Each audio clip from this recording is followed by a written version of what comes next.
Hello, it's Mr. Rothery here to talk to you about choosing GCSE Geography for your option in September.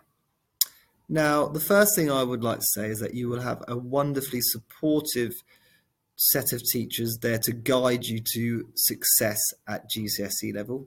Mr. Tranter, Ms. Clark, Ms. Coor, and myself, Mr. Rothery, that will be there the whole way with you.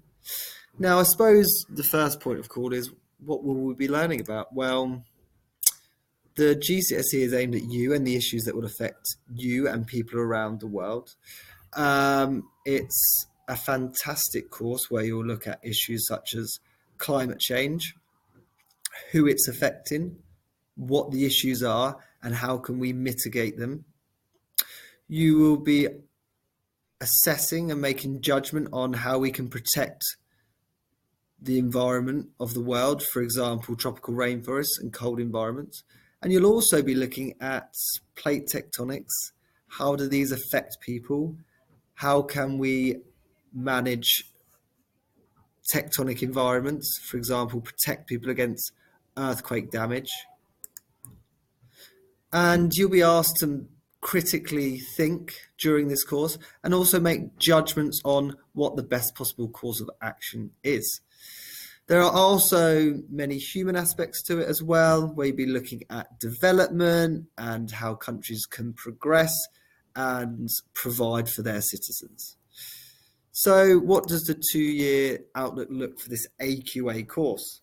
Well, in year 10, you'll be studying coasts with a case study of Dorset, urbanisation with a case study of London and Rio de Janeiro, climatic hazards, looking at climate change, but also hurricanes, with a study of Typhoon Haiyan in the Philippines. Then moving to ecosystems, and you'll study a cold environment, Svalbard, and then ecosystems, looking at the tropical rainforest in Malaysia, and resource management with a particular focus on energy.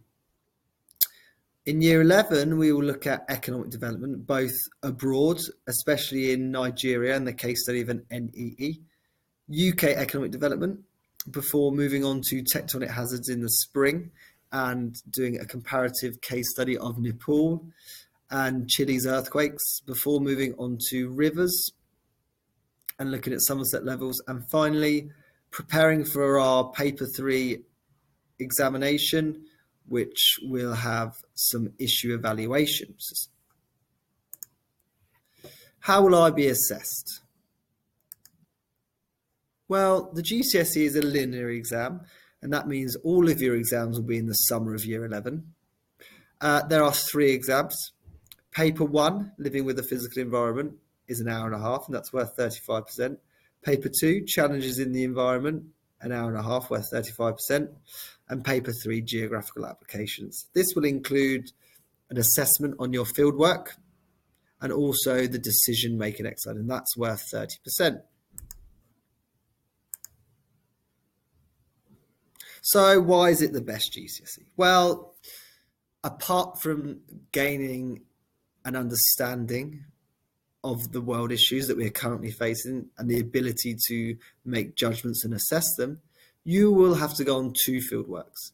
One of those will be in London, where we will look at urban regeneration, and the other will be a coastal fieldwork. Now, everyone will go on a coastal fieldwork, but you also have the option to go on a residential coastal field trip to Norfolk, where you'll see the British coastline and carry out lots of fun activities as we spend 2 or 3 nights away at the centre. So what jobs can we do? Well, there are plenty of geography careers: meteorologist,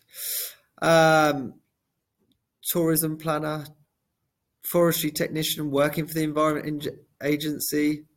Okay, so there's plenty of opportunities out there if you were to take geography or a geography-based job, but you don't necessarily need to do a geography-based job to take geography. It provides you with lots of skills, such as the ability to research, make judgment, analyse, that employers are looking for in a wide range of communities.